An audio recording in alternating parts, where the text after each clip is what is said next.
Hi friends, welcome back. അപ്പൊ നമ്മളെ second day Bahrain ട്രിപ്പിന് വേണ്ടി ഇറങ്ങിയൊക്കെയാണ്.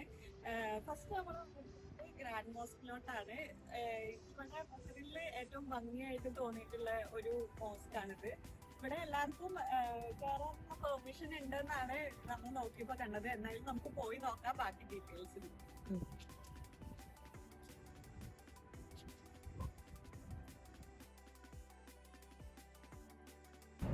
അങ്ങനെ നമ്മളിപ്പോൾ അകത്ത് കയറിയിട്ടുണ്ട്. അപ്പോൾ ലേഡീസിന് അവർ അബായ തരും വെയർ ചെയ്യാൻ വേണ്ടിയിട്ട് ഇവിടെ തന്നെ പ്രൊവൈഡ് ചെയ്യും. അപ്പോൾ അതിട്ട് കഴിഞ്ഞിട്ട് വേണം നമുക്ക് ഉള്ളിലോട്ട് കയറാൻ വേണ്ടിയിട്ട്. ഇവിടെ ഇപ്പോൾ നമ്മൾ വെയിറ്റ് ചെയ്യാണ്. നമ്മുടെ കൂടെ ഒരു ഗൈഡ് എപ്പോഴും ഉണ്ടാവും.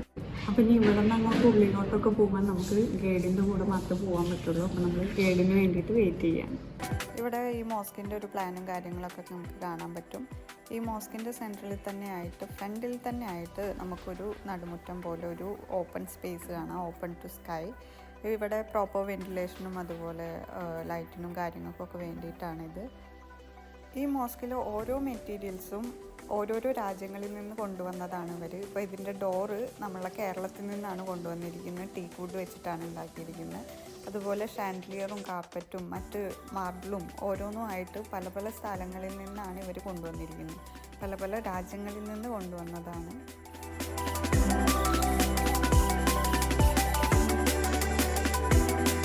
ലേഡീസാണ് കൂടുതൽ ഇവിടെ ഗൈഡായിട്ട് വരുന്നത്, അറബിക് ലേഡീസ്.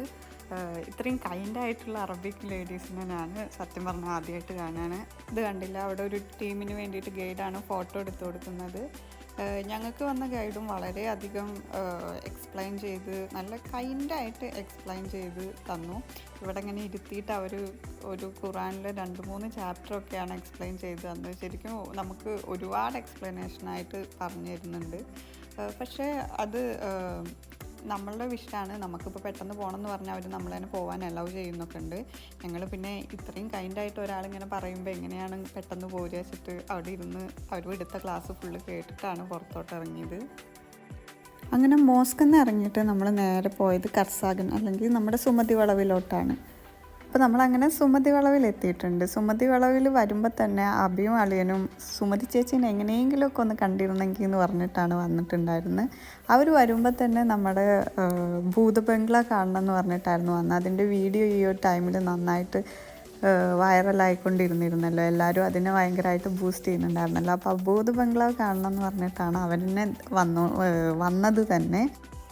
എന്തായാലും സുമതി ചേച്ചീനെ ഒന്നും കണ്ടില്ല. പകരം ഇവിടെ ഹോഴ്സ് റൈഡിങ് ചെയ്യുന്ന കുറേ അറബികളും അറബി പിള്ളേരും ഒക്കെ ഉണ്ടായിരുന്നു. അപ്പോൾ അവരുടെയൊക്കെ കൂടെ നിന്ന് കുറച്ച് ഫോട്ടോ ഒക്കെ എടുത്ത് അതിൻ്റെയൊക്കെ കുറച്ച് വീഡിയോസും കാര്യങ്ങളൊക്കെ എടുത്തിട്ട് നമ്മൾ പിന്നെ ഇവിടെ നിന്ന് തിരിച്ചു പോന്നു. അങ്ങനെ നമ്മൾ നമ്മുടെ നെക്സ്റ്റ് ലൊക്കേഷനിൽ എത്തിയിട്ടുണ്ട്. വൈകുന്നേരം ആയപ്പോഴേക്കും ക്ലൈമറ്റ് ആകെ മാറി. ഫുൾ ഭയങ്കര വിൻഡും അതുപോലെ ഭയങ്കര തണുപ്പും ഒക്കെ ആയി. ഈ നിൽക്കുന്നത് നമ്മുടെ സല്ലാക്ക് ബീച്ചിലാണ്. ഇവിടെ ഇപ്പോൾ ആകെ ചേഞ്ച് ആക്കിയിട്ടുണ്ട്. എന്തൊക്കെയോ കൺസ്ട്രക്ഷനും കാര്യങ്ങളൊക്കെ നടക്കുന്നുണ്ട്. അത് കാരണം ഈ ഒരു ബീച്ച് മാത്രമായിട്ട് സെപ്പറേറ്റ് ആക്കി കവർ ചെയ്തിട്ടൊക്കെ ഉണ്ട്. എന്തായാലും നമുക്ക് ഉള്ളിൽ പോയി നോക്കാം. ഇവിടെ നമ്മൾ പണ്ടൊന്ന് വന്നിരുന്നു. അന്ന് നല്ല രസത്തിലായിരുന്നു ഇതുണ്ടായിരുന്നത്.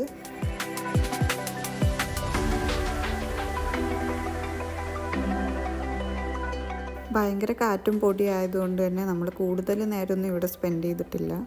ഇവിടുത്തെ എൻട്രി ടിക്കറ്റ് വെച്ചിട്ട് നമുക്ക് ഇതിനുള്ളിലുള്ള കഫേകളിൽ നിന്നും അതേപോലെ റെസ്റ്റോറൻറ്റിൽ നിന്നൊക്കെ നമുക്ക് ആ ഒരു ടിക്കറ്റ് റെഡീം ചെയ്യാൻ പറ്റും. അപ്പോൾ അങ്ങനെ നമ്മളിവിടെ വന്ന് നോക്കിയപ്പോൾ നല്ല മ്യൂസിക്കും കാര്യങ്ങളൊക്കെ ആയിട്ട് നല്ല വൈബായിരുന്നു. ബീച്ചിൽ നിന്ന് നമ്മൾ നേരെ പോകുന്നത് നമ്മുടെ നാഷണൽ സർക്യൂട്ട് വെച്ച് നടന്നിരുന്ന വിൻ്റർ മാർക്കറ്റ് കാണാനായിരുന്നു. ഇവിടെ ഈ ഹൈറ്റ് കൂടിയിട്ടുള്ള സ്റ്റിക്കിൻ്റെ മേലെ നിൽക്കുന്ന ഒരുപാട് ആൾക്കാരെ കണ്ടു. പല പല ഡ്രസ്സിങ്ങിലുള്ള കുറേ ആൾക്കാരെ നമുക്കിവിടെ കാണാൻ പറ്റി. അതുപോലെ ഇതിൻ്റെ സൈഡിലായിട്ട് കുഞ്ഞു കുഞ്ഞേ ഷോപ്പുകൾ ഒരുപാടുണ്ട്.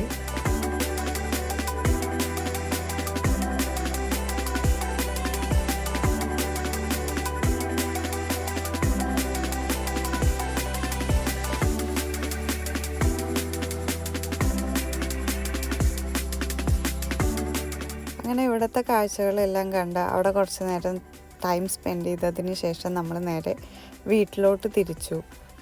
നൈറ്റ് ഒരു പിക്നിക്ക് പ്ലാൻ ചെയ്തിട്ടുണ്ടായിരുന്നു ബുസൈത്തിൻ ബീച്ചിൽ. പക്ഷേ ഭയങ്കര കാറ്റും കാര്യങ്ങളും ആയതുകൊണ്ടും ക്ലൈമറ്റ് ഭയങ്കരമായിട്ട് ചേഞ്ച് ആയതുകൊണ്ടും പിന്നെ നേരെ വീട്ടിലോട്ട് പോയി.